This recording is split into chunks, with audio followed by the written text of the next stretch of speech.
कुटुंबीय मूळचे टाकळी बांधीतील असून व्यवसाय आणि सर्व्हिस निमित्त ते श्रीरामपूर येथे स्थायिक झालेले आहेत. प्रसाद शेठ काळे हे सगळी कृषी सेवा करण्यात त्यांचं जॉब आहे आणि तिची आई सौ काळे या फार्मसी कॉलेजमध्ये प्राध्यापिका आहे. या दोघांचं असे दोन प्रकारचे काम सांभाळून त्यांनी मुलीला फार मोठं प्रोत्साहन दिले आहे. ओबीचं वय आज 8 आहे, इयत्ता 2री मध्ये शिकत आहे, परंतु वयाच्या 2-3 वर्षापासून ती गोवडे गायनाचा कार्यक्रम करते. आतापर्यंत तिला राज्य पातळीवर आणि जिल्हा पातळीवर कमीत कमी 25 पुरस्कार मिळालेले आहेत. आणि ही ओबी काळी या ठिकाणी आलेली आहे. आपण सर्वांनी तिचं टाळ्यावाजून स्वागत करायचं आहे आणि तिचा कीर्तन सेवेला प्रारंभ करण्यास तिला प्रोत्साहन द्यायचं आहे. ओबी काळे ही आज जरी आपली छोट्या वयात आहे तरी आपण आपल्या समाजात पाहतो मंगलताई सासावे किंवा आजच्या आपल्या लालदाताई शेटे यांच्यासारखं तिने कीर्तनात आणि प्रवचनात मोठं नाव कमावलं आणि कासा समाजाचं नाव मोठं करावं अशी सर्व कालिकाचरणी प्रार्थना करतो आणि ओबी काळे ही विनंती करतो की तिने कीर्तन सेवेस प्रारंभ करावा.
नमस्कार सगळ्यांना, मी बालशाही कुमारी ओवी प्रसाद काळे आज श्रीरामपूर या ठिकाणाहून खास तुमच्या भेटीसाठी आले आहे. तरी देखील माझ्यासमोर बसलेल्या सर्व माता भगिनींना व उपस्थितांना नवरात्री उत्सवाच्या हार्दिक हार्दिक शुभेच्छा. इतर नारस्य पूजते नमते तत्र देवता असं मानणारी आपली भारतीय संस्कृती या स्त्री आयुष्याविषयी, स्त्री धर्माविषयी, स्त्री जातीविषयी एक छान अशी गोष्ट तुम्हाला सांगते. एका लहानशा नातीने आपल्या आजीला एक प्रश्न विचारला, काय ग आजी, ही स्त्री शक्ती म्हणजे नेमकं काय असतं बरं? मी वाचते, टीव्हीवर ऐकते, स्त्री सबलीकरण, नारी शक्ती म्हणजे नेमकं काय? तेव्हा सुरकुत्या पडलेल्या चेहऱ्यानं आणि मोतीबिंदू झालेल्या डोळ्यानं त्या आजीने आपल्या नातीला दिलेलं उत्तर अतिशय समर्पक होतं. ती आजी आपल्या नातीला असं म्हणते, अगं स्त्री म्हणजे काय वेगळं नसते, अगं स्त्री म्हणजे काय वेगळं नसते, स्त्री सुद्धा एक मनुष्य असते, अगं स्त्री म्हणजे काय वेगळं नसते, स्त्री सुद्धा एक मनुष्य असते, तिला पण तिचं आयुष्य असते, तुडवली तर नागिन असते, ती बसली तर वाघीण असते, कानावाळाची नीट असते, गडाळली तर वीज असते, आणि परगा पोरी तिच्याच गर्भात साऱ्या देशाचं भविष्याचं बीज असते. स्त्री म्हणजे शक्ती असते.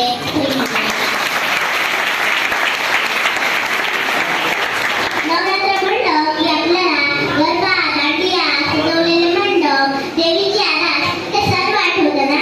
परंतु तुम्हाला पण कधीतरी प्रश्न पडला असेल की आपण नवरात्री उत्सव का साजरा करतो आणि हे नवरात्री उत्सव साजरा करण्यामागचं खरं कारण काय असावं बरं? तर पुराणानुसार हजारो वर्षांपूर्वी महिषासूर नावाचा एक राक्षस होता की त्याचं अर्ध शरीर हे राक्षसाचं होतं आणि अर्ध शरीर हे म्हशीचं होतं. महिषासूर राक्षसाने कित्येक वर्ष ब्रह्मदेवाची तपश्चर्या केली आणि त्याची तपश्चर्या पाहून ब्रह्मदेव तेथे प्रसन्न झाले. महिषासूर राक्षसाला ब्रह्मदेव प्रसन्न झाले आणि ब्रह्मदेव महिषासूर राक्षसाला म्हणाले, मी तुझी तपश्चर्या पाहून मी तुला प्रसन्न झालो आहे, तुला जे वरदान मागायचं आहे ते तू माझ्याकडे वरदान माग. आणि महिषासूर राक्षस म्हणाला ब्रह्मदेवांना की प्रभू मला इतकेच वरदान द्या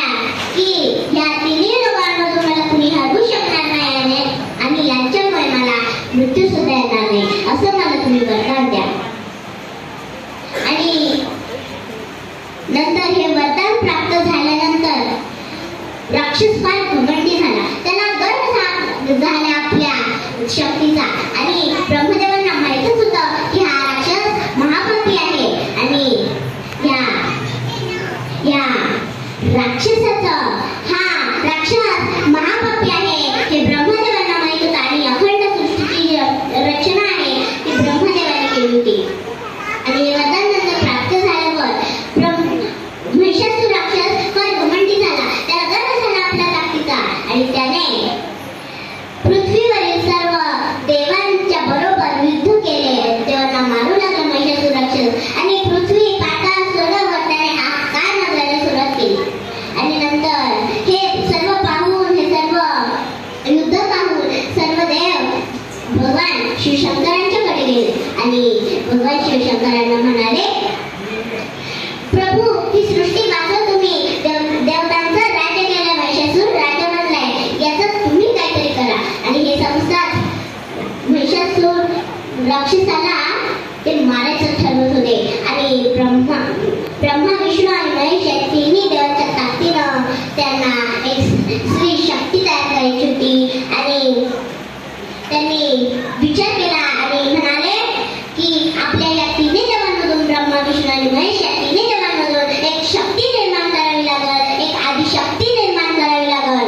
आणि या तिन्ही देवांमधून ब्रह्मा विष्णू आणि महेश या तिन्ही देवांमधून एक शक्ती निर्माण केली. तिचं नाव माता दुर्गा होतं. आणि नंतर काय घडलं असेल की ही माता प्रकट झाल्यावर तिच्या हातात अनेक शस्त्र दिलेले होते एकेका देवानं, जसे की गदा, त्रिशूळ, धनुष्यबाण इत्यादी सगळे शस्त्र दिलेले होते एकेका देवानं.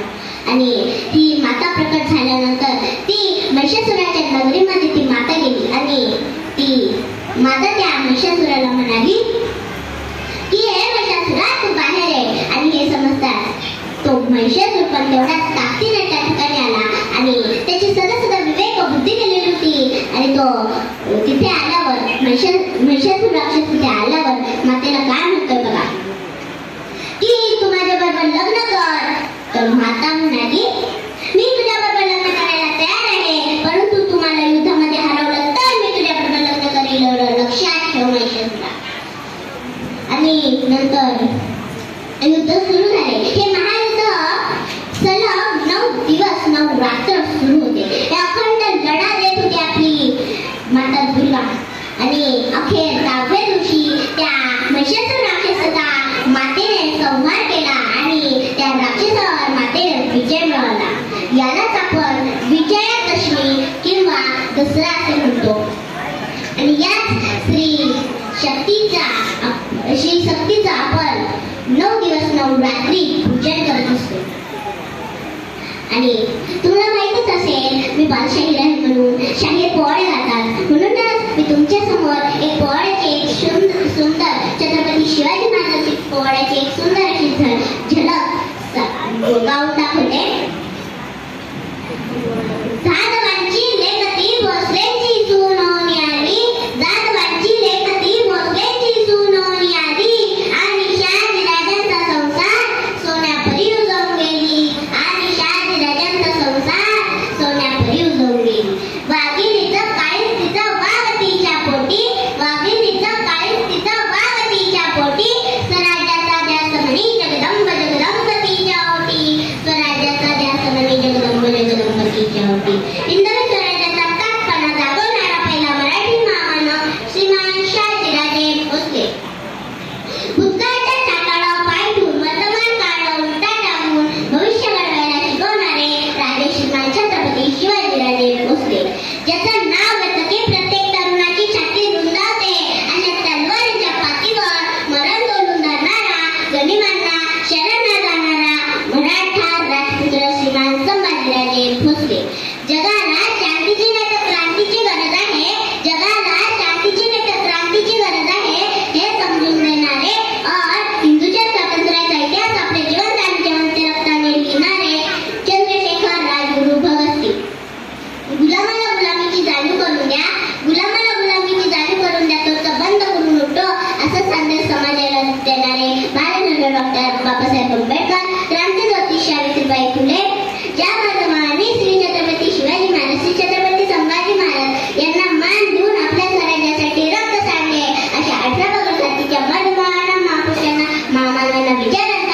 माझा मानाचा मुलगा मानाचा मुलगा मानाचा मुलगा. या सर्वांच्या चरणाची धूळ एक करंट आहे. या सर्वांच्या चरणाची धूळ गच्च गच्च भरावी आणि रोज रोज कपाळी लावावी. 1930 ला शिवनेरीवर एक तारा चमकला आणि तोच तारा सह्याद्रीचा ठावा झाला. म्हणूनच मला असे वाटते की शिवकाळात नांदत होती, शिवकाळात नांदत होती सुखात सारी प्रजा, हो सुखात सारी प्रजा.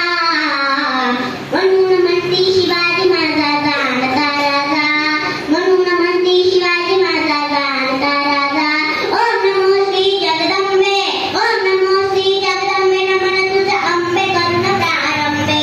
तफावर थाप तुंतुण्याचा, तफावर थाप तुंतुण्याचा. शाहीर हा महाराष्ट्राचा प्राण, शाहीर हा महाराष्ट्राचा प्राण. शिवप्रभूच गाते गुणगान जी, जी जी शिवप्रभूच गाते गुणगान जी, जी जी जी जी जी. आदि नमन साधू संताला, आदि नमन साधू संताला, ज्ञानेश्वराला एकनाथाला तुकारामाला. शाहिरांना साथ चढविला, पूर्ण चढून शाहिरी साधाला. नगर जिल्हा श्रीरामपूर तालुक्याला मुक्कामी माडवणीला पूर्ण चढून शाहिरी साधाला. शाहिरो मी गाते पोड्याला, गाते पोड्याला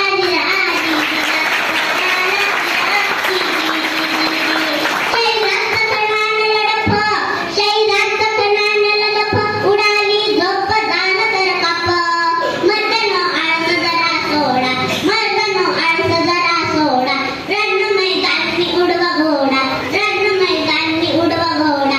शाहिराचा ऐका पोवाडा जी, जी जी शाहिराचा ऐका पोवाडा जी, जी जी जी जी जी. धन्य धन्य शिवाजी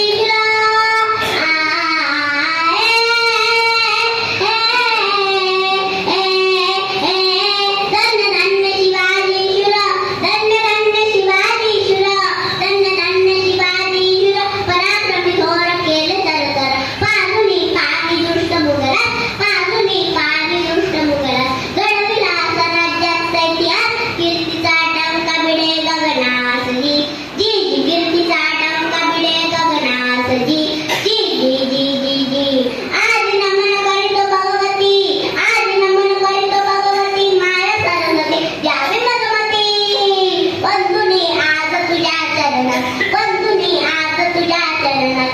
शोषुनी वर द्याव कवनात, ओ विशाहीर गाते इतिहास जी, जी ओ विशाहीर गाते इतिहास जी, जी जी जी जी जी. रुद्रमानाचा शाहिराचा महाराष्ट्रभूच्या चरणाला, महाराष्ट्रभूच्या चरणाला. गणपतीची जमावणीची हाती पाडण्याची दोरी देशात चौदार करी. जमावणीनं घडवलं वाढवलं शिवाला नानाचं नानामृत माऊलीनं पाजलं. म्हणून शिवाजी राजे भोसले जन्माला आले. अवघ्या वयाच्या 16 वर्षी राजानं राजगडात तोरण बांधलं. मधमाळा केला. मुंगाचा माळा कसा होता, कसा कसा. सह्याद्रीचे पुत्र मावळे,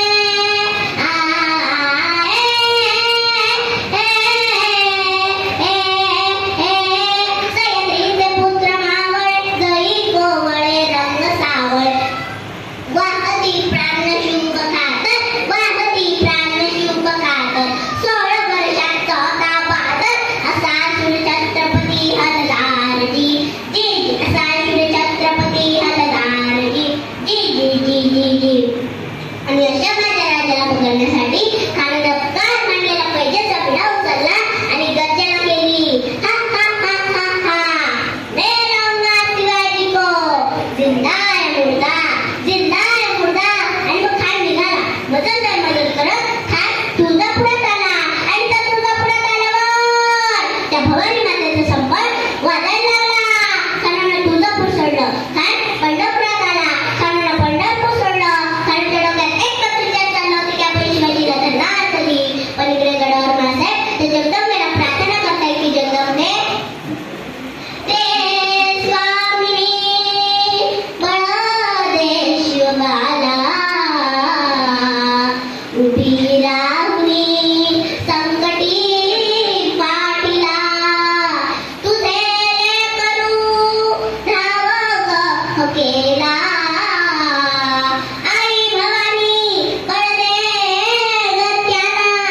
जगत्त्रजननी माय भवानी कुलस्वामिनी प्रसन्न हो. त्या क्रूर खाण्याच्या भेटीस माझं बाळ जाते जगदंबे. त्या बाळाला योजते आणि मंडळी अखेर भेटीची जागा ठरली प्रतापगडाच्या पायथ्याशी. त्या क्रूर खानाची आणि माझ्या राजाची भेट झाली. ती कशी झाली? कशी आलिंगन दिलं राजाला, आलिंगन दिलं राजाला. दत्तानं तापी बाणाला वर कट्यारीचा तर केला, पाठीवर घाव घातला. राजानं डाव वळवला, वगन फेणकेल मारला. फाडीले त्याचा उदराला, कोथळा बाहेर काढला. जगदीय म्हणून आणतो सोडी प्राणाला जी, जी सोडी प्राणाला जी, जी. जाणून अशा समयाला सैयदांना त्याचं वक्ताला, शुभवती वार करण्याला रोखून हात उचलला. शुभान वार झेलला, अतनिवा म्हणून शिवबाचा प्राण वाचला जी, जी प्राण वाचला जी, जी. छत्रपती शिवाजी महाराज की जय. छत्रपती संभाजी महाराज की जय.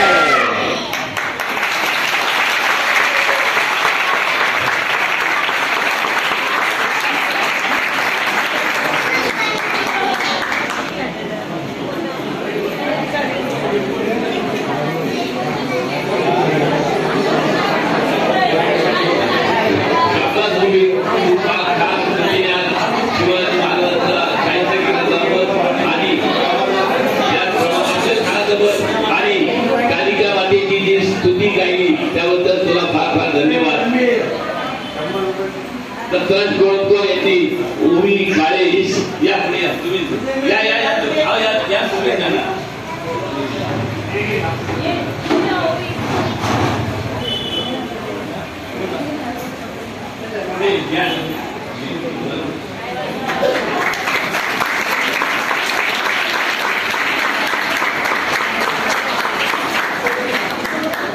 आपण सध्या नवरात्राची जी पोथी वाचतो त्यातील 4, 5, 6, 7 अध्यायामध्ये जे देवीचं रूप वर्णन केलेलं आहे, महिषासुराचा वध कसा गेला त्याची तिने आज आपल्या समोर कथा व्यवस्थित मांडलेली आहे. अध्यक्ष संतोष कोळकर यांना विनंती आहे की त्यांनी ओमी काळेचा सत्कार करायचा आहे.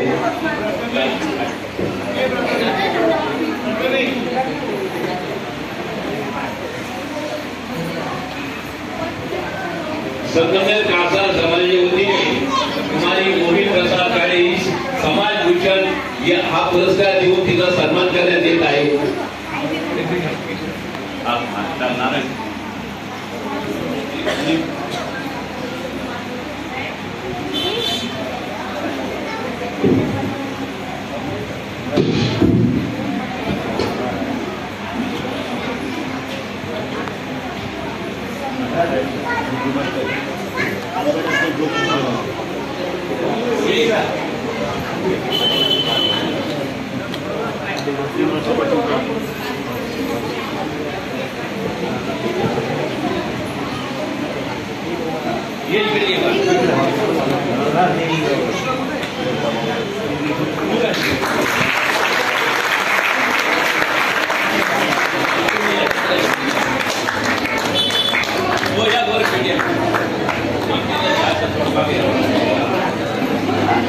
थोड़ा महिला अध्यक्ष